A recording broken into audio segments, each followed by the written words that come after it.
تەنها 8 ڕۆژی ماوە بۆ ئەوەی هەڵبژاردنە چارە نووسازەکە ئەنجام بدرێت. ئێمە لە کەرکووکین، هاتوین بزانین ئەو کێ بڕکێ و ململانەیەی کە لە نێوان کورد و عەرەب و تورکماندا هەیە چۆن بەڕێوە دەچێت. لەناو هێزە کوردیەکاندا بە دیاریکراوی پارتی دیموکراتی کوردستان گەلێک پەیام و دروشمی هەبووە. باس لەوە دەکات گەڕانەوەی پارتی بۆ کەرکووک واتە گەڕانەوەی کورد. پارتی دەڵێ ئێمە دەتوانین هەموو ئەو نەهامەتیانەی بەسەر خەڵکی کەرکووکدا هاتووە لە ماوەی ئەوەی کە دەسەڵاتمان گرتە دەست و بووین بە براوە بتوانین هاوکاری خەڵکی شارەکە بکەین و بە شێوەیەک لە شێوەکان ژیان و گوزەرانیان خۆش بکەین، جیاوازی نەهێڵین، جیاوازی لە خزمەت گوزاریەکاندا نەهێڵین، زێوی زاریەکان بگەڕێنینەوانێ بۆ کوردە ڕەسەنەکانی شارەکە. ئەمانە و چەندان بەڵێن و دروشمی تر کە پارتی داوێتی بە خەڵکەکەی. لەسەر پارێزگاری شارەکە پرسیاری ئەومان لە بەرپرسانی پارتی کردووە، ئێوە ئایا پارێزگارێکی پارتی دادنێن یاخود پارێزگارێکی کورد؟ ئەوان وەڵامی خۆیان هەبووە کە ئێستا جارێکی دیکە لە میوانەکانمی دەپرسمەوانێ و وەڵامەکەی وەردەگرینەوانێ. کەواتە لە کەرکووک چی ڕوودەدات؟ چۆن ئەم پرۆسەیە بەڕێوە دەچێت؟ تەنها 8 ڕۆژی ماوە لە ڕۆژەکانی کۆتایی بانگەشەدایە، گەرم و گوڕێکی توند لە نێوان هەم پێکاتەکان و هەم کوردیش لە ناو کووردا هێز و لایەنە سیاسیەکان هەیە. من ئەم شەو لەگەڵ بەشێک لە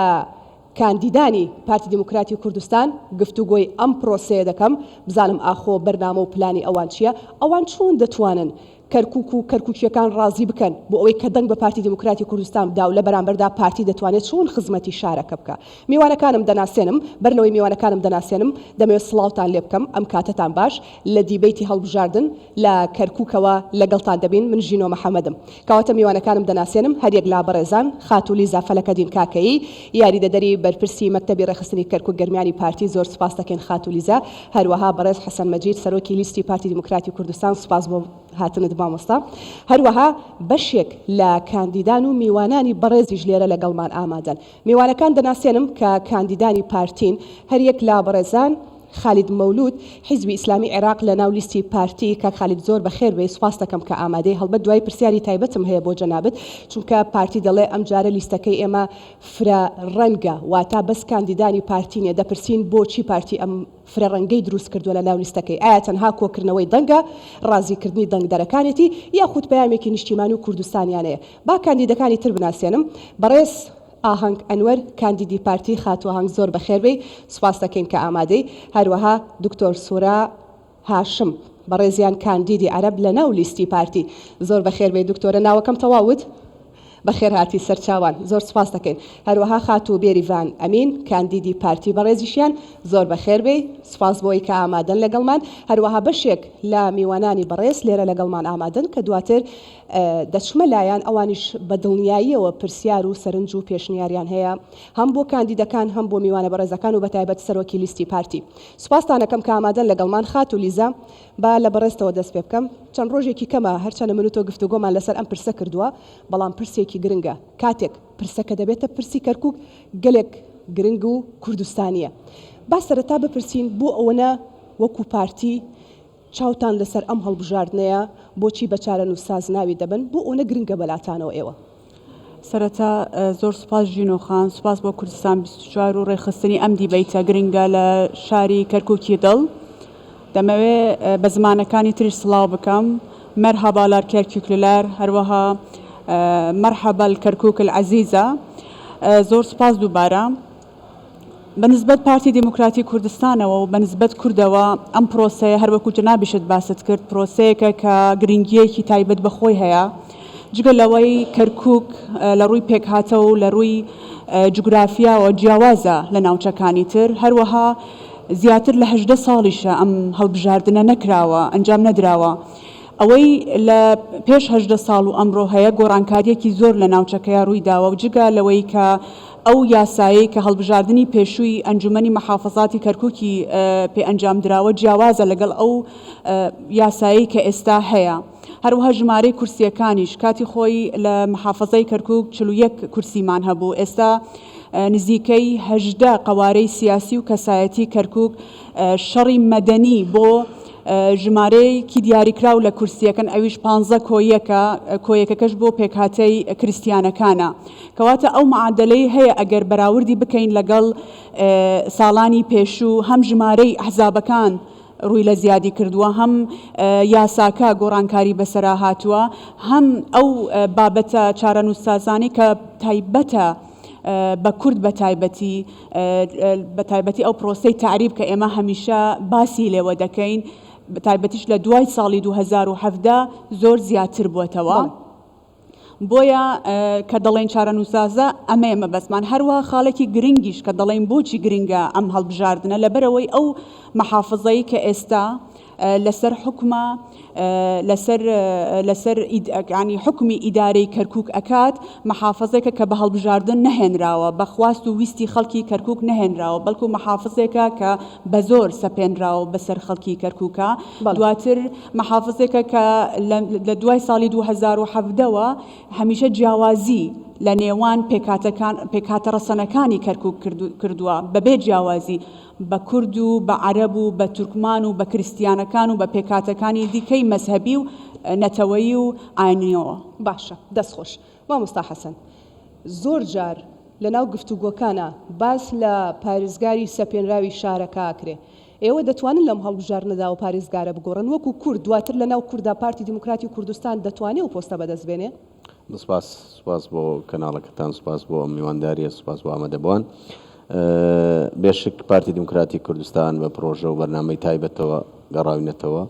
بە بڕواوە گەڕاوینەتەوە و بە ئیرادەیەکی بەرزەوە کار دەکەین. بۆیە ئێمە وەکو لیستی 1970 پارتی دیموکراتی کوردستان ئومێدمان بە خەڵکی شارەکەمان بەرزە و ئومێدمان پتەوە پێیان کە بتوانین ئەو گۆڕانکاریەی کە بە تایبەت لە خودی پارێزگارە بتوانین بیکەین و وەکو کورد پارێزگارێکی کورد لەوێ. لەسەر چی ئەم ئومێدەتان هەڵچنیوە بە خەڵکی شارەکە؟ لەسەر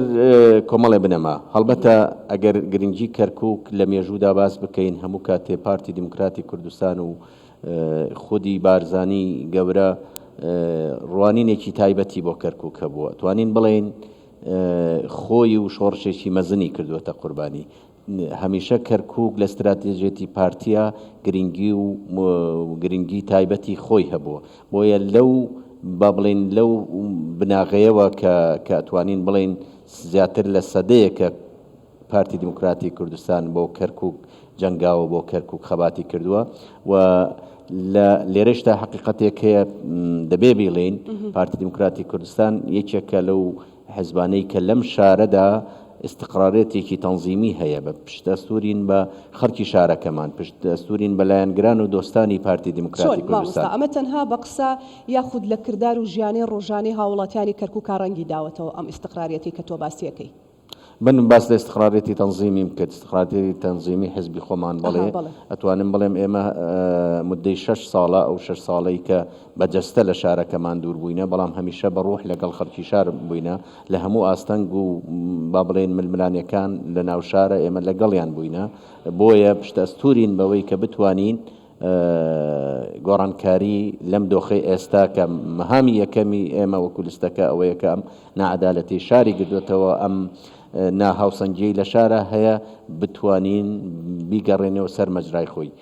کەرکووک لە مەداری خۆی دەرچووە، پێویستە بگەڕێتەوە سەر مەدار ئەسرەکەی خۆی. باش، دواتر هەڵبەت دێمە وڵات، پرسیاری زیاترم هەیە چونکە دەبینم لە قسەکانتانە هەروەها خاتولیزاش پارتی زۆر باوەڕی بەخۆی هەیە لەو هەڵبژاردنە. ئەم باوەڕەتان لەکوێوە هێناوە؟ لە کاتێکدا ئێمە دەزانین وەکو باسمان کرد کە کەرکووک و خەڵکی کەرکووک بریندارە، خەڵکی کەرکووک زۆر جار دەڵێ ئێمە بێزار بوون لە قسەی باق و برێق کردارمان دەوێت. پارتی چۆن نتوانێت کردارەکانی پیشانبدا؟ دواتر وەڵامم بدەرەوانێ با بچمە لای بەشێک لە کاندیدەکان کە لێرە ئامادەن لەگەڵمان. کاک خالید لە بەڕێستەوە دەست پێکەم، بەڕێست حیزبی ئیسلامی عێراق لە ناو لیستی پارتیدا، تۆ چۆن ئەو باوەڕەت بۆ دروست بوو کە لە ناو لیستی پارتیدا خۆ کاندید بکەیت؟ سەرەتا خۆشە بناسیێنە، فرسەتە لێرەوە ڕیکلامێ بۆ خۆت بکە و دواتر وەڵامم بدەرە. من خالد مەولود عەلی ناسراو بە حاجی خالید، شەرەفی بربژێرکردنم پێبەخشراوە لەسەر لیستی 1970 پارتی دیموکراتی کوردستان بە ژمارە 5. سەرەتا سڵاو لە کەناڵەکەتان و بینەران و هەموو ئامادەبووان. ئێمە وەک حزبی ئیسلامی عێراقی دوای خوێندنەوەی کارنامەی پارتی دیموکراتی کوردستان و ئەو بەرنامەی ئامادەی کردووە بۆ ئەم هەڵبژاردنە چارەنووسازە و گرنگەی کەرکووک ڕوبەڕووی ئەبێتەوە ئێمە بینیمان تێگەیشتنێکی زۆر هەیە و هەروەها ئەو بەرنمەیە لە خزمەتی دانیشتوانی شاری کەرکووکە بەبێ هیچ جیاوازیەک چونکە ئێمە یەکێک لەو خاڵە بەهێزانەی کە لە بەرنامەی 1970 هەیە ئاشتی و پێکەوە ژیان و یەکتر قبولکردن کە ئەم نەوعە خیتابە ئەم نەوعە بەرنمەیە زۆر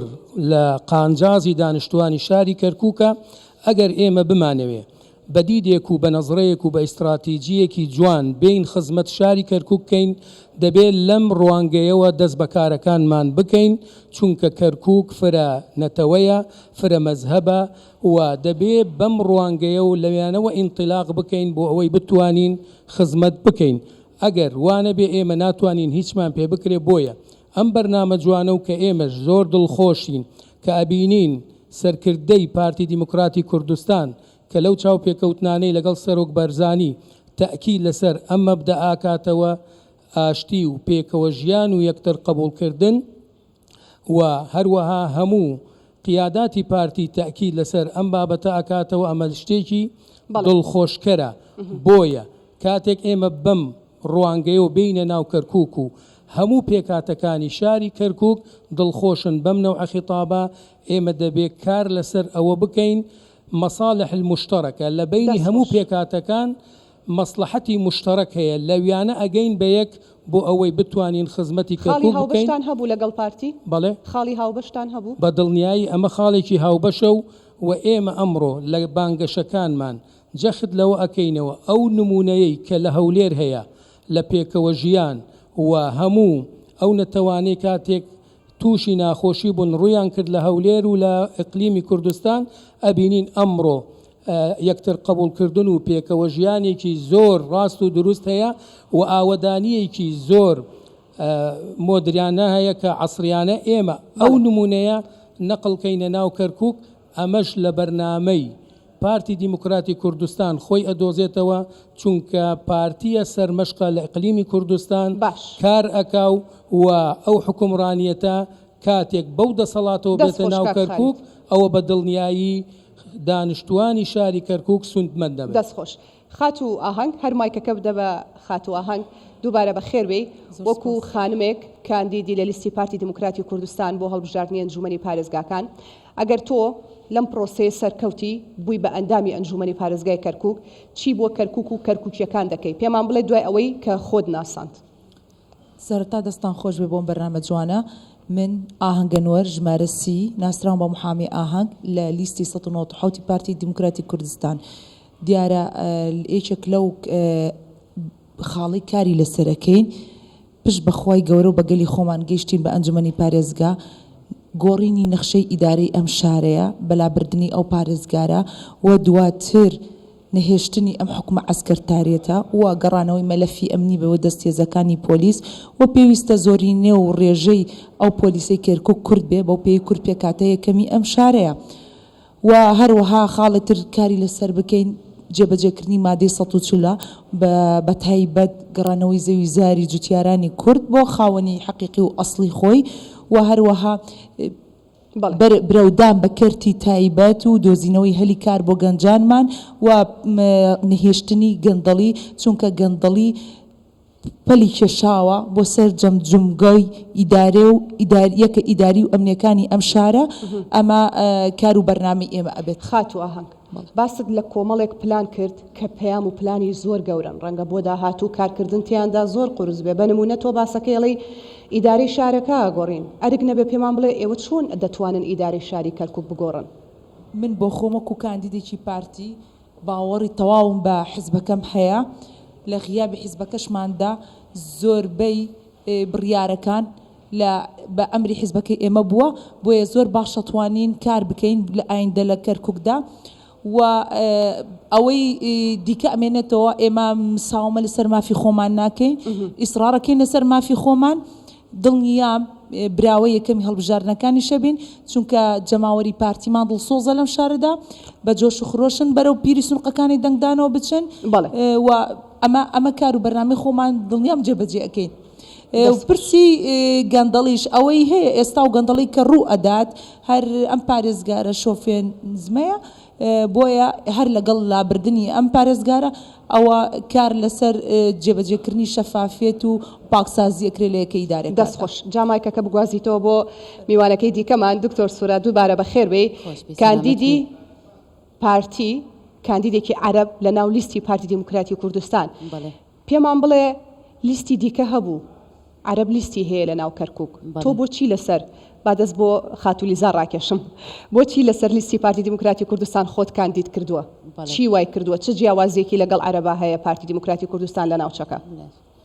من دكتورة سورة هاشم محمد جمارة بيس لسر ليستي بارتي ليستي بيكا وجيان ليستي قبول كردن لبرا ومن لنتوي عرب وموي بيامي أو ليست بيجانم كبيامي كي بيكا وجيان بيارمتي جنابتن ولامي أم برسياري جنابي بكورتي فرمو بكورتي بالنسبة إلى السبب السؤال اللي طرحتيه حضرتش حول أنه لماذا أنت رشحتي نفسك على قائمة الحزب الديمقراطي الكردستاني. طبعا هذا بحكم عدة أمور. الأمر الأول أنه أنا دكتورة جامعية ولدي خبرة 18 سنة، بالتالي أنت تعرفين أنه مسار الدكتور الجامعي دائما هو مسار حيادي وطروحاته كلها أكاديمية. طروحات الحزب الديمقراطي الكردستاني دائما هي طروحات متوازنة ومتعادلة، بالتالي كان متوافقة تماما مع مهنتي كدكتورة جامعية. فلذلك أنا رشحت نفسي في هذه القائمة، مع العلم أنه أنا يعني عضو في لجنة زانكو من 2006 ولحد الآن. ووجدت أنه توجه هذا الحزب متوافقا تماما مع توجه الأكاديمي والعلمي، لذلك أنا رشحت على هذه القائمة. باش دەستخۆش بێ بە خاتو بێریڤان مایکەکە دواتر دکتۆر سورا دێمەوەلات پرسیاری دیکەم هەیە لەگەڵ بەڕێستا گفتوگۆکانمان تەواوەکەین. خاتو بێریڤان تۆژێکێکی لە کاندیدە ژنەکان لە ناو لیستی پارتی ماشەڵڵاتان لێبێ کاندیدی ژنتان زۆرە هیوادارم سەرکەوتوو بن. خۆت بناسێنە با بزانین خاتو بێریڤان چ بەرنامە و پلانێکی هەیە ئەگەر تۆ دەرچوویت سەرکەوتوو بووی لەم هەڵبژارنە چی بۆ هاونیشتیمانیەکانی خۆتەکەی لە کەرکووک؟ پێشەکی من دەستخۆشیتان لێ کەم ئەم کاتتان ڕەخساندووە بۆ ئێمە. من بێریڤان ئەمین زەنگەنەم ناسراوم بە بێریڤان ئەمین جاف کچی پێشمەرگە و سەرلقی شۆڕشی ئەیلولم. شەرەفێکی زۆر گەورەیە بۆ من کاندیدم لەسەر لیستی 1970 ژمارە 29. ئامانجی سەرەکی من ئەوەیە داکۆکی لە شاری کەرکووک بکەم و ئامانجی سەرەکی من ئەوەیە خزمەتی شاری کەرکووک بکەم، نەهێشتنی جیاوازی لە نێو گەڕەکەکان لە ڕووی خزمەت گوزاریەوە، هەلی کار بۆ گەنجانمان دابین بکەین، منداڵانی بێنازی شارەکەمان دامەزرێنین، داکۆکی لە مافی ئافرەتان بکەین، داکۆکی لە ڕۆشن بیران بکەین. زۆر زۆر سوپاس بۆ ئێوە. دەستەکانە خۆش بێ دەستیەوەش خۆش. دێمەوەلاتان پرسیاری زیاترم هەیە. خاتولیزا با باسی ئەوە بکەین بۆچی گرنگە ئیدارەی شارەکە وەکو بەشێک لە کاندیدەکانیشتان و پەیامی پارتیش ئەوەیە ئیدارەی شارەکە بکەێتەوە دەست کورد و لە نێو کوردیشدا پارتی بۆچی گرنگە ئیدارەی شارەکە بکەێتەوە دەست کورد و پارتی دیموکراتی کوردستان؟ ژینۆ خان پرسیارەکەت زۆر گرنگە، بەڵام سەرەتا با بپرسین چۆن ئەو ئیدارەیە ئەو نەخشە ئیداریە بگۆڕین. طبعاً بە دەنگدان بە دەنگەکان لە ڕۆژی 12 ئەبێت تەواوی پێویستە تەواوی ئەوانەی کە بڕوایان بە هێز و بە ئیرادەی پارتی هەیە، بڕوایان بەوە هەیە کە کورد دەتوانێت لە شارەکە گۆڕانکاری گەورە بێنێتە ئاراوە، دەنگ بە لیستی کوردستانی، دەنگ بە لیستی پێکەوە ژیان، دەنگ بە لیستی هێز، دەنگ بەو لیستە بدەن کە خاوەنی دەیان داستانی گەورەیە، دەیان خاوەنی هەزاران شەهیدە. ئەویش لیستی 1970 و ئەو کاندیدانەیە کە هەرکێ باسی لەوە کرد کە بۆچی خۆی مرەشەح کردووە لەسەر ئەم لیستە لە پێکاتەکان و لەوانش کە ئەندام و کەوادری خۆمانن. ئەگەر بێت و ئێمە بتوانین لە 12 دەنگێکی باش بەدەست بێنین وەکو لیستی پارتی دیموکراتی کوردستان و لیستی 1970 بە دڵنیاییەوە وەکو براوەی ئەم هەڵبژاردنە و بە تەوافق لەگەڵ ئەحزابەکانی تر ئەوانەی کە هەم هاوپەیمانن لە لیستی ئێمە هەم ئەوانەی کە بوونەتە خاوەن کورسی لە دوای هەژدەی دوانزە لە محافەزەی کەرکووک ئەو نەخشە ئیداریەی کە هەیە زۆر بە ئاسانی بگۆڕین بەڵام بیرمان نەچێت ڕاستە ئێمە ئێستا لە مەرحەلەیەکین کە مەرحەلەیە بانگەشەیە بۆ کۆکردنەوەی دەنگ بۆ لیستەکەمان بە ڕای من مەرحەلە زەحمەتەکە یاخود هەنگاوە زەحمەتەکە دوای هەڵبژاردنە چونکە پێویستمان بە تەوافقە پێویستمان بەوەیە کە پێکەوە لەگەڵ لیستە کوردیەکانی تر ئەوانەی کە سەردەکەون کورسیان دەبێت لە محافظە هەروەها لەگەڵ ئەو پێکاتانەش کە دێن بۆ محافظە ئەوە پێکەوە بتوانین ئەو نەخشە ئیداریەی کە هەیە گۆڕانکاری بەسەردا بێنین بۆچیش گرنگە بۆ ئەوە گرنگە کە بە دەرەجە یەک گرنگترین هۆکار بۆ ئەوەی هەمومان هەڵ بدەین کە دەنگ بۆ لیستەکەمان کۆ بکەینەوە ئەوەیە ئیتر ئەبێ ئەو تەعریبەی لە کەرکووک هەیە بیوەستێنین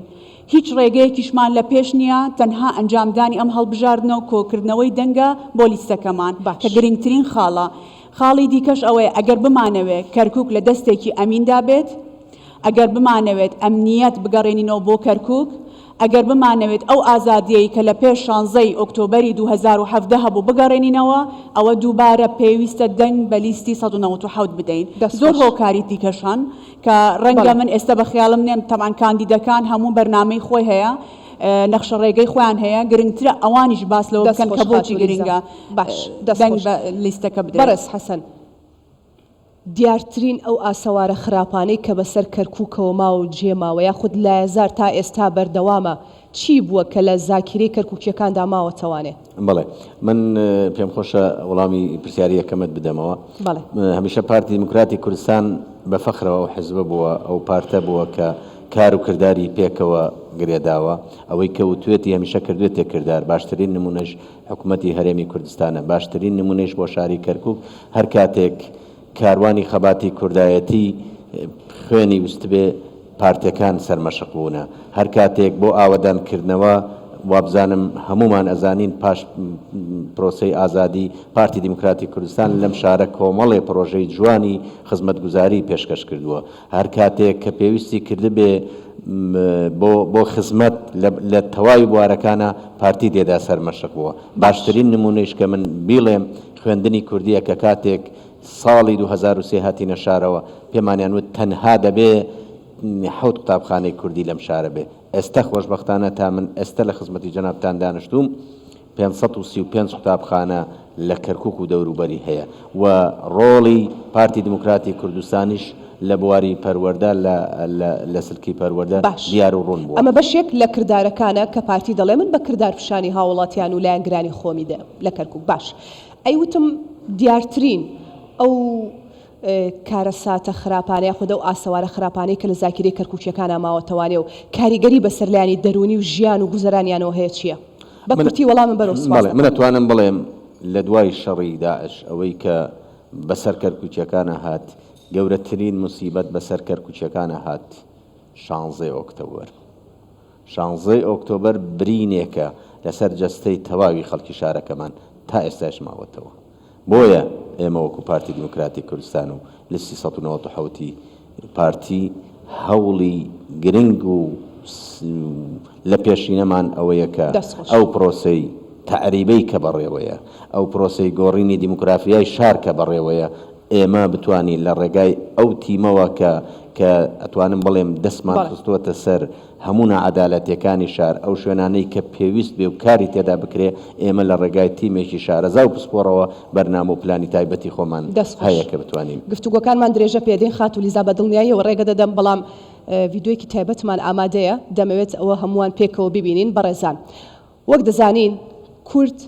لە هەر شوێنێکی ئەم جیهانە بێ لە هەر پارچەیەکی کوردستان بێ باجی کوردبوونی خۆیەدا کەم نین ئەو کارە سادبارانەی کە بەسەر کووردا هاتووە لە هەڵەبجە لە گەرمیان لە بادینان لە بارزان هەموو مێژوو بخوێنینەوانێت دەزانین کورد چ باجێکی داوە و مێژوێکی چەندە پڕ نەهامەتی هەیە لەگەڵیشیدا ئازایەتی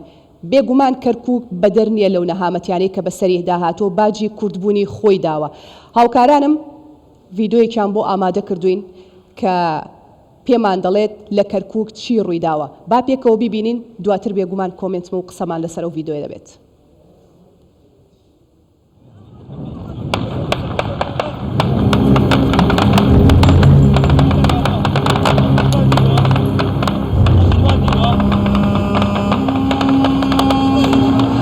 منداڵی کاکە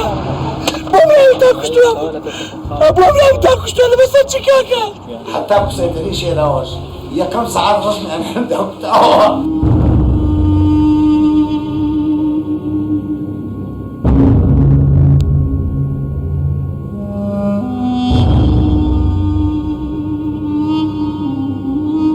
لاوەکە من بەس کورد و بەس کورد پەروەر بوو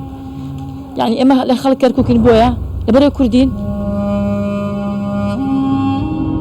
ساحێب جان منداڵم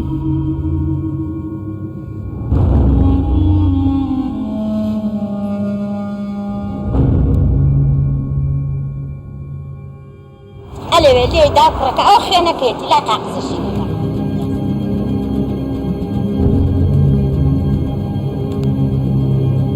مناڵەکانم ئیدار ناکەن بێ باوکەن بلوز باوکی بە زۆر لەبەری داکەنراوە بەخوا خەبەر یا دوتی بریندارە ئەلێرە بە پاڕ ڕۆیشتوینە ئێمە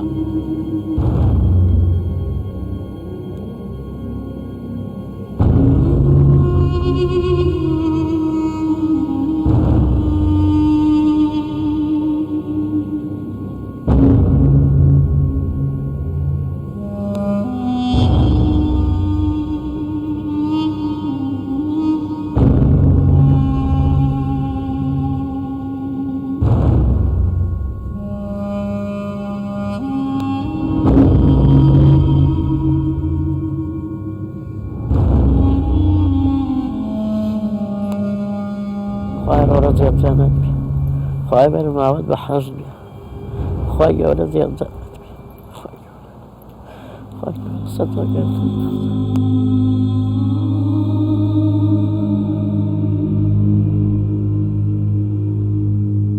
خوادەی غدریان لە باوکت کرد بە دەنگەکانمان دادگاییانەکەین و ئەیان گۆڕین و لەسەر حکمش ئینشاءالله لایانە بین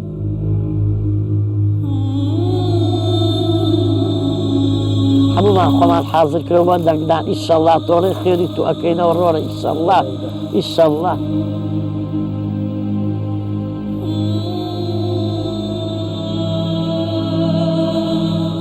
تو زۆر عاشق ئاڵای کوردستان بوو جای ئەگۆڕینی ئەم دەسەڵاتە ئاڵای کوردستان بە ئازادی بەرزەکەینەوە ئەیدینە دەست پەیکەری پێشمەرگەی کرد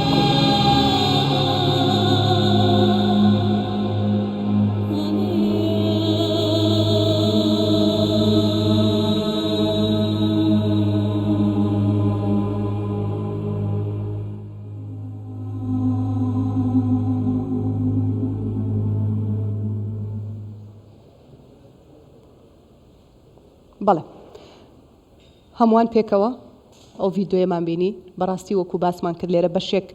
لە میوانە بەڕێزەکان کە لەگەڵمانن هەمووان دڵگەرم و چاو بە فرمێسکن بە بینینی ئەو ڤیددیۆیە کە وەکو باسمان کرد مێژووی کورد پڕ لە نەهامەتیە بەڵام دەمەوێت ئەوە بڵێم پرسیارەکەم بۆ خاتولیزایە خاتولیزا لەم کاتەدا کە گفتوگۆ لەگەڵ بەڕێستان دەکەین ئێمە لە نزیک پەیکەری پێشمەرگەین بەڵام لەگەڵ ئەو هەموو خەبات و مێژ و خوێن بەخشینە هێشتا پەیکەرەکەی پێشمەرگە ئاڵای کوردستانی بەدەستەوە نییە چه هەستێکتان هەیە کە ئەوە دەبینن هەمان هەستە کە زۆربەی زۆری ئێمەی کورد کە بەلای پەیکەری پێشمەرگەیە تێ ئەپارێت و سێری ئەکات و لە ناخەوە بۆی ئەگریت کە دەبوایە ئەمڕۆ شانبەشانی ئەو ئاڵایەش بەرزتر لەو ئاڵایەش ئاڵای کوردستان هەبوایە بەڵام پشت بەخوا ئێمە و پشت بە دەنگدەرانی خۆمان بەلایەنگرانی خۆمان بەهێزەوە گەڕاینەوە زۆر ئومێدەوارین دەتوانین ئەوەی کە ڕووی داوە لە ناوچەکە بە ورەیەکی بەرزەوە بە هەماهەنگی لەگەڵ پێکاتەکانی تر بیگۆڕین ژینۆخان پرسیارێکی زۆر جوانت کرد وتت کاریگەریەکانی دوای 16 ئۆکتۆبەر چی بوون زامەکان گەورەترین زام بەسەر جەستەی تاکی کورد بەسەر جەستەی دایکی شەهید بەسەر جەستەی لەسەر دڵی منداڵی شەهید ئەوەیە کە ئەمڕۆ هەست بە بێکەسی ئەکا لە کەرکووک تاکی ئێمە ئەچیتە هەر ماڵێک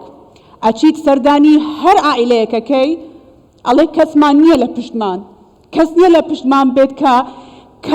کارمان بۆ بکە ئەو غەدرەی کە لێمانەکرێت لەوەی کە مناڵمان تاعین ناکرێت لەوەی کە شەهیدەکانمان خوێنیان بە زایع چوو لەوەی کە بە قوتابیەکانمان لە کۆلێژ وەرناگیرێت تا ئێستا کەس هیچی بۆ نەکردوون پارتی چی بۆکە پارتی بە دڵنیاییەوە لە مەودووە ئێمە بە خوێن بە ڕۆح بە جەستە لەگەڵ کەرکووکیەکانە بین لەگەڵ کەرکووکە بین بەڵێنیان پێ ئەدەین ئەو ساڵانەی کە لێیان دوور بووین ئەم جارە بە باوشەوە بە گەرمیەوە پێشوازیان لێ ئەەکەین دەرگامان هەمیشە بۆیان کراوە ئەبێت ماڵی ئێمە دڵنیاین ماڵی هەموو کەرکووکیەک ماڵی هەموو تاکێکی کەرکووک ماڵی ئێمەیە ئێمە پێویستمان بە بارەگا نەبوو ژینۆخان بارەگا تەنها شتێکی سیمبولیە و شتێکی پرۆتۆکۆلیە بارەگا لە ناو دڵی هەموو کەرکووکیەکایە بارەگای ئێمە ماڵی ئێمە ماڵی بارزان ئێمە لەوە تەنها دروشم نییە خاتوریزا لە پرۆسەی بژاردنە نەخەر بە هیچ شێوەیەک دروشم نییە ئێمە ئەشی سەلمێنین لە دوای ئەوەی کە توانیمان زۆرترین دەنگ بۆ لیستەکەمان کۆ بکەینەوە بە باوشەوە بە ڕوحیەتێکی زۆر گەرمەوە بەرەو پیری خەڵکی خۆمان بچین بەرەو دەنگەکانیان بچین هەموو ئەو ناخۆشیانەی کە لە دوای خیانەتی 16 ئۆکتۆبەری 2017 بەسەر کەرکووکە هاتووە لە بیریان بەرینەوە ژینۆخان ئەوەشمان لەبیر نەچێ ئێمە باغەدر لە هەموو پێکاتەکان نەکەین ئێستا دوو ئەقلیەت لە ناو پێکاتەکانە هەیە ئەقلیەتێکی شۆڤینی هەیە بەڵێ کە بڕوای بە هیچ پرۆسەیەکی دیموکراسی نییە جگە لە خۆی بڕوای بە کەسێکی تر نییە بەڵام ئەقلیەتێکی مۆدرنیش هەیە لە ناو پێکاتەکان کە حەزەکە ئەو حکومەی لە هەولێر هەیە ئەو حکومەی لە دوهۆک هەیە لە سلێمانی هەیە لە هەڵەبجە هەیە لە هەر شوێنێکی ئەم کوردستانە هەیە کەرکووک و خزمەتی کەرکووک دەست بکە چونکە هەولێر نمونەیەکی جوانە لە سەرانسەری عێراق نەک تەنها بۆ کەرکووک و کەرکووکیەکان بەڵکو لە تەواوی عێراق عەرەبێک لە بەسڕەوە دێتە هەولێر و شانازی بە هەولێرەوە ئەکا بەو ژینگە جوانەی کە هەیەی هەولێر لە پاک و تەمیزی ئێمە کە داخڵی کەرکووک ئەبین زۆر بەداخەوە سێرەکەن وەکو مەعسکەرێک وایە هەموو جادە کۆڵانەکان پڕیەتی لە زەب بەڵام خاتولیزا خۆ پێشتر پارتیشی تێدا بووە کەرکووک ئێوە 6 ساڵەدا بڕاون لە کەرکووک کە هوکو خۆتانەڵێن ئێمە بە ڕۆح لەگەڵیان نابووین بەڵام ئەوان ڕۆحیان ناوێ ئەوان ئیشیانەوێ ژیانیانەوێ گوزەرانیانەوێ تاکید وایە 6 ساڵ زەمانێکی کورتنیە ژینۆخان 6 ساڵ زۆرە ئەگەر بێت و مناڵێک لە دایک بوو بێ لەو تاریخە ئێستا تەمەنی 6 ساڵە تۆ ئەگەر یەک مانگ خزمەتی یەک شوێن نەکەی ئیتر شوێنەکە وێرانە بێ بۆیە بە دڵنیاییەوە ئێمە بەسەربەرزیەوە داوای دەنگ لە کەرکووکیەکانەکەین چونکە لیستەکەی ئێمە لیستێکی پاکە لیستێکە ڕابردووەکی جوانی هەیە پارتیش بە درێژای مێژوو قوربانی بۆ کەرکووک داوە بۆیە خەڵکی کەرکووک شارەزای پارتین پارتی حزبێکی نوێ نییە پارتی تەمەنێکی لە تەمەنێکی 76 ساڵی هەیە کە پڕیەتی لە قوربانی بۆ کەرکووک سپاس خاتولیزا بەشێک لە میوانە بەڕێزەکان لێرە لەگەڵمان ئامادەن مایکەکە بە خاتو بێریڤان بوو دەست خۆش مامۆستا دەگەڕێم وڵاتان باجارێ بزانم ئەم بەڕێزانەی کە لێرن پرسیار سەرنج پێشنیار گلەی بۆ پارتی بۆ کاندیدانی پارتی کە بەشێکیان لێرن سەرۆکی لیستی پارتی لێرەیە پێم خۆشە ئەمڕۆ زۆر بەڕاشکاوانە و بەو ئازایەتی کە خۆتان هەتانە و پێی ناسراون وەکو کەرکووکیەکان ئاراستی کاندیدەکان و سەرۆکی لیستی پارتی و هەروەها خاتولیزاشی بکەن کێ دەیەوێ قسە بکە فەرموو ناوی خۆت و زۆر بە کورتی پرسیارەکەتمان پێ بڵێ سوپاس دەکەین بە ناوی خدای بەخشندە و میهرەبان بە خێراتنی میوانە بەڕێزەکان و کاندیدەکانەکەم پارتی بەگاڕانەوەی لە کەرکووکی دڵی کوردستان زەنگی کوردایەتی لێدا پرسیارەکەم لە چوارچێوەوە بێ بۆ خوشکی بەڕێزمان خاتولیزە فەلەکەتین کاکەی وەکو ئاشنایە سەرجەم کاندیدەکانمان لە بانگەشەیەکی حزبایەتی دەرچوونە ئێستاکانە بانگەشەیەکی نیشتیمان پەروەری و ئاشتی و پێکەوە ژیانەکەن ئایا ئەم ئاشتی و پێکەوە ژیانە و ئەم کوردایەتیە تەنها بۆ دروشمە یاخود مەبەستی دیکەی ڕاستەقینەی لە دواوەیە و یەک پەیامێکی کورتیشم لێرانەوە زۆر بە کورتی لێرەوە وەکو نوێنەرێکی گەنجان و لاوانی نێو کەرکووک بەڵێنە دین بە جەنابی سەرۆک بەرزانی کە خۆ ناچەمێنین بەڵکو بە دەنگەکانمان چۆکی دژمنانمان ئەشکێنین زۆر سپاس دەستان خۆی با مایکەکە هەر لای تۆ بێگەر کەسێکی ترویستی من ئاماژاکەم بۆی کە قسە بکە خاتولیزا بە کورتیەتەوێت چی وەڵامێکت هەبێ بۆ گەنجە لە یەکەم ڕۆژی بانگەشەوە کە دەستمان کرد بە پرۆسەی بانگەشە لە کەرکووک یەکەم دروشمان یاخود یەکەم بانگەوازمان بۆ خەڵکی خۆمان بۆ لایەنگرانی خۆمان ئەوە بوو کە ئێمە هاتوین پارێزگاری لەو پێکەوە ژیانە جوانە بکەین کە لە کەرکووک هەیە هەروەها پەیاممان پەیامی ئاشتەواییە دەمانەوێت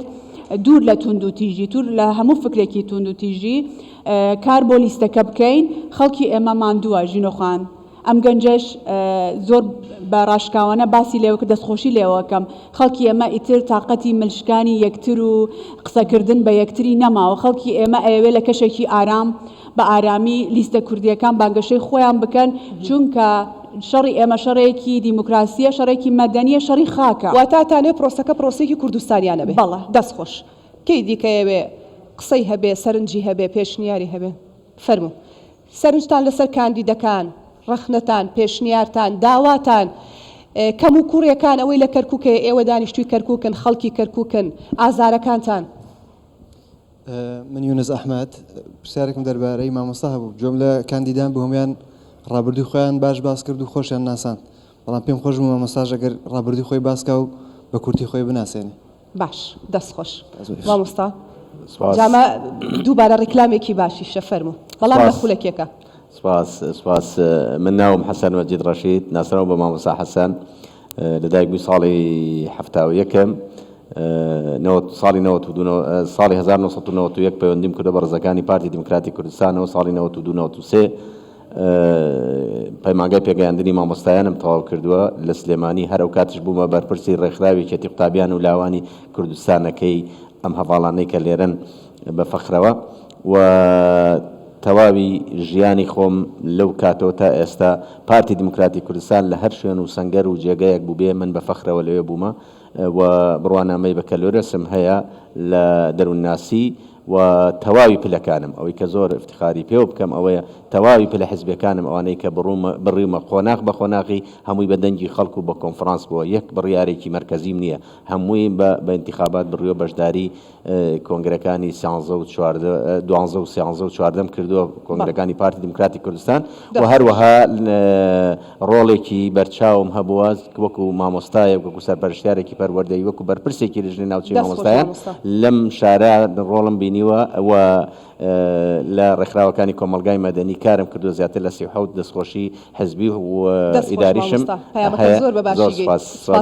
دەستەکانە خۆش بێ هیوادارم گەیشت بێت خاتون بابزینەوە خاتونە سەرنجخۆشی بەرنامەکەتان لێکم بە خێراتتانەکەم بۆ دڵی کوردستان من هەرێز جەبار پرسیارەکەم بۆ خات و لیزا وەک حزبی پارتی لایەنگران و پێکهاتەکانی ناو کەرکووک زۆر دژایەتی ئەوە بوون کە حزبی پارتی بگەڕێتەوە بۆ ناو کەرکووک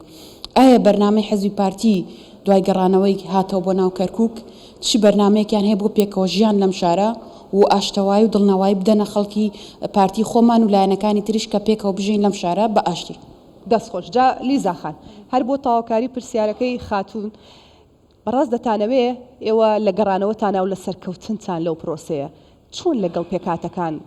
بگونجێن بژین بگوزەرێن دەتانەوێت چۆن چ پلانێکتان هەیە چۆن پێکەوە ژیانێکی ئاشتیانە و تەندروست دروست دەکەن لە ناو کەرکووک واقعیەتی کەرکووک لە ڕووی پێکاتەوە ئەوەیە کە هەر حزبێک نەک تەنها پارتی دموکراتی کوردستان هەر حزبێک کە بیاوێت سیاست لەو شارەدا بکە لەو پارێزگایەدا بکە پێویستە و ئەرکە لەسەری کە ڕێز لەو پێکەوە ژیانە بگرێ ڕێز لە پێکهاتەنەتەوەیی و ئاینیەکانی شارەکە بگرێت ئێمەش وەکو پارتی دیموکراتی کوردستان هەر وەکو زۆر جار ئاماژەمان پێداوە هەم چ وەکو کاندیدەکانمان چ وەکو خۆمان وەکو ئەندام و لایەنگر و قیادەی شاری کەرکووک کاتێک باس لەوە دەکەین کە ئێمە گەڕاونیتەوە پەیامی جەنابی سەرۆک هەمیشە بۆ ئێمە ئەوە بووە کە بەڕوحیەتێکی ئاشتەواییەوە هەروەها ڕێز لەو پێکەوە ژیانە بگرین کە هەیە بە هیچ شێوەیەک لە ئەگەری ڕوودانی بچووکترین ناخۆشی لەوەی کە ئێمە خوا نەخواستە لایەنگرێکمان یاخۆت کاندیدێکمان یاخۆت کادرێکمان ببێتە هۆی نانەوەی ئاڵۆزی و پشێوی لە شارەکە ئەوە تەبعاً ئیجراعاتی لە دواوەیە بە هیچ شێوەیەک لێ قبول ناکرێت بۆیە ئێمە داوا لە لایەنگران و بەڕاستی ئەندامانی خۆمانەکەین داوا لە گەنجانی خۆمانەکەین زۆر سوپاسیانەکەم لێرەوە زۆر بە پەرۆشەوە بە شکۆوە بە ئیرادەوە پێشوازیان لێمە کرد بەڵام تکایە زۆرمان نەماوە چەند ڕۆژێکمان ماوە هەفتەیەکمان ماوە بۆ ڕۆژی دەنگدان دووشەمەی ئەم دووشەمەیەنە دووشەمەیەکی تر ڕۆژی دەنگدانە 12 ڕۆژی دەنگدانە و ئەم پرۆسەیە بۆ پارتی دیموکراتی کوردستان زۆر گرنگە تکایە نەبنە هۆکاری دروستکردنی هیچ پشێویەک لە شارەکە زۆر بەهێمنانە بەڵێ ئێمە بە ئاڵاوە گەڕاینەوە بەڵام گرنگترین شت ئەوەیە لە بڕی ئەوەی کە ببینە هۆکاری دروستبوونی پشێویەک با ماڵ بە ماڵ بگەڕین هەمومان پێکەوە هەرێکیمان دابەژین بەسەر ماڵە شەهیدەکان بەسەر ئەو ماڵانەی کە پێویستیان بە خزمەتگوزاریە و گویان لێ بگرین پەیامەکەت گەشت دەستخۆش مامۆستا با من زۆر جار خۆمە خەمە شوێنی هاوڵاتیان بە شێوەیەکی گشتی چکە کارەکەی من ئەوەیە ئەمڕۆژ خۆمە خەمە شوێنی هاوڵاتیانی کەرکووک و وەکو کوردێکیش دەمەوێت بزانم بە ڕوخسەتی ئەو میوانانەی کە بۆ خۆیان لێرن دەمانوێت بزانین پارتی دیموکراتی کوردستان بەم ڕۆحەگەرمەی کە هەیەی لە بەرنامەی دایەخ و چاوەڕێ دەکات چەند کورسی بەدەستبێنێ و لەگەڵ ئەوەشدا پێم بڵێ ئایا کورد بە شێوەیەکی گشتی دەتوانێت سەرکەوتوو بێ لە کەرکووک ئیداری شارەکە دەکەوێتەوە دەستکورد؟ بڵێ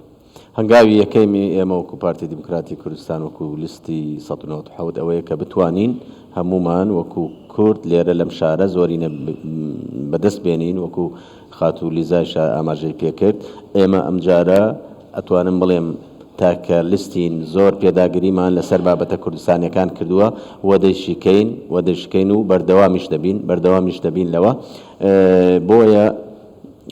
من وەکو ژمارەی کورسی ئەهێڵینەوە بۆ 18 مانگ ئەهێڵینەوە بۆ 18 مانگ بۆ دەنگی خەڵکەکانی خۆمان بزانە ژمارە وەکو کورد بەڵێ دڵنیاین لە خەڵکی خۆمان بەڵێ دڵنیاین لە ئەڵێن پارتی وەزعی زۆر باش نییە بەڵێ لە کەرکووک گەڵێن پارتی وەزعی زۆر باش نییە وایە دەڵێن لە هینی عەرەبیە ئەڵێ فعل مازی ئەو فعلی مازی و قسەیەکی ڕابردووی خەڵکی ترە ئێمە بە جەنابتان ئەڵێن زۆرمان نەماوە لە 18 مانگ سندوقەکانی دەنگدان ئەکەینە پێوە بۆ وەڵامێک بۆ وتەکانی جەنابەت بۆیە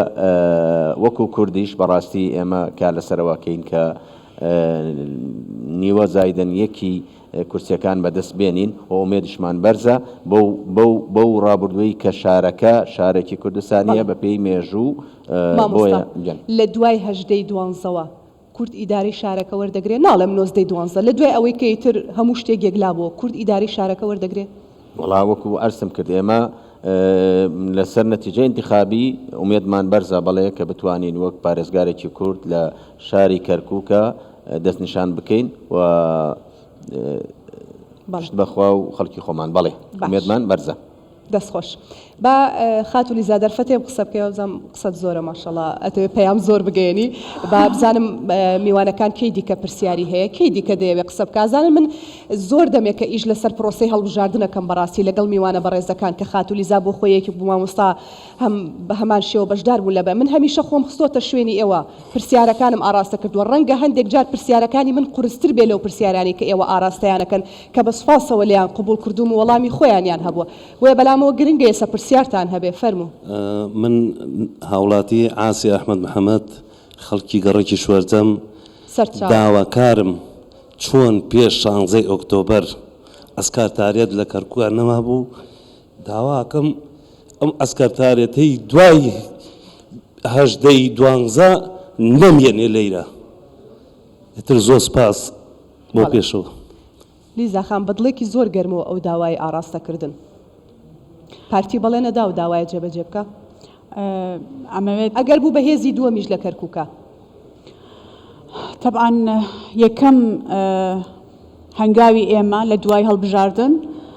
کە نەتیجەیەکی باشمان بەدەستهێنا طبعا بە تەوافق لەگەر هەر باس لە تەوافقەکەین چونکە تەبیعەتی کەرکووک پێویستی بە تەوافق و لێکتێگەیشتن و دیالۆگ هەیە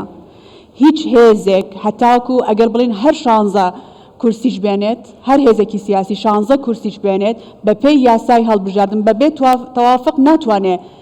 پارێزگارێک بۆ پارێزگای کەرکووک دەستنیشان بکە بۆیە ئەمەی کە هەیە هەنگاوی دواتر بە ڕێژەی کورسی نییە بە تەوافقە بە تەوافق دەتوانین هەموو ئەو سیما ناشرینەی کە سەپێنراوە بەسەر شاری کەرکووک بە تایبەتیش ئەوەی کە هەموو کەس باس لەوە ئەکا کە داخڵی کەرکووک ئەکبی هەستەکەی لە داخلی سەربازگایەک بووی ئەمە واقعێکە ئەو کۆتایی پێبێنین بەڵام من یەک وەڵام ئەمەوێ جینۆ خان کە باسی ئەوت کرد خەڵک ئەڵێ پارتی وەزعی باش نییە ئێمەش ئەڵێن وەزعی هەموو ئەوانە باش نییە کە نەیاری پارتین لەوە دڵنیابن وەزعی پارتی زۆریش باشە ئەمە لەسەر ئەوەی کە ئێمە بڕوامان بڕوایەکی تەواومان بەخۆمان هەیە بڕوایەکی تەواومان بە کەرکووکی ڕەسەنەکان هەیە ئێمە قسە لە کەرکووکیەکانی تر ناکەین کە هاوردە کراون یاخۆر خەڵکێکی ترن بە زۆری کراون بە کەرکووکی نەخێر ئەوانەی کە خەڵکە ئەسلیەکەی کەرکووکن ئەوانەی کە خاوەن شەهیدن و ئەوانەی کە پێشمەرگەی دڵسۆزی کەرکووکن ڕۆژێک لە ڕۆژان چ مامۆستا بێ چ دکتۆر بێ چ دارتاشێک بێ چ بازرگانێک بێ بەڕوحەوە ئێمە دڵنیاین لە 12 دەنگ بەلیستەکەمانەدا بۆیە دووبارەیەکەمەوە لیستی ئێمە و پارتی لە کەرکک زۆر بەهێزە هەموو ئەوانەی کە ئەم دەنگۆیانە دەرەکەن و وا نیشانە دەن کە پارتی لاوەتە نەخێر خۆیان لاوەزن. دەست خۆش خاتوریزە. ئێستا دێ بۆ لە ئێوە بۆی بزانم کە قسەی دیکەتان پەیامتان پلانتان بەرنامەتان بەس مامۆستا حەسەن باستان کرد لە دوای 16 ئۆکتۆبرەوە دۆخێکی نەخوازراوە بەسەر شارەکەدا سەپێنراوە وەک ببورن وەک دەزانین و ئاگادارین عەرەبێکی زۆر هاور دەکراوە بە شێوەیەک لە شێوەکان دەتوانین بڵێن کەرکووک تعریب کراوە. پارتی دیموکراتی کوردستان چی دەکات بۆ ئەو تعریبکردن؟ ئایا چ دەسەڵاتێکتان دەبێ بتوانن ئەم تعریبکردە نەهێڵن و وەکو کە خاتولیزا باسیەکە کەرکووکە ڕەسەنەکە بگەڕێنەوە بۆ زێدی خۆیان؟ بەڵێ مەهامی یەکەمی ئێمە ئەوەیە کە جێبەجێکردنی مادەی 140 مادەی 140 ئەتوانم بڵێم نەک تەنیا چارەسەرە بۆ کەرکووک بەڵکو چارەسەرە بۆ تەواوی عێراق ئەگەر ئەو مادەیە وەکو خۆی جێبەجێ بکرێ ئەو میوانە داوات نەکراوە ئەو مادەی سوامە ناسوێ مادەیەکی زندوی ناو دەستورە بۆیە ئەو میوانە داوات نەکراوەی کە هاتوونەتە ئەم شارە بەڵێ تعریب هەیە بەڵێ تعریب بە گەڕک و بە منتیقە هەیە لە شارەکەی ئێمە بەڵێ نەعەدالەتی هەیە ئەتوانم بڵێم تەنانەت وای کردووە لە هەندێک دەموچاو و خەڵک لەم شارە ئەبینین نامۆیان خەریکە ئێمە ئەبینە بێگانە و بێگانەکان ئەبنە خاوەن ماڵ چیەکەن بۆی ببنەوە بە ساحێب ماڵ بڵێ وڵا چی ئەەکەین بۆ پرۆژە و بەرنامانەی کە پرۆژەی تایبەتی خۆمان هەیە بۆ ئایندەی کەرکووک کە مەهامی یەکەممان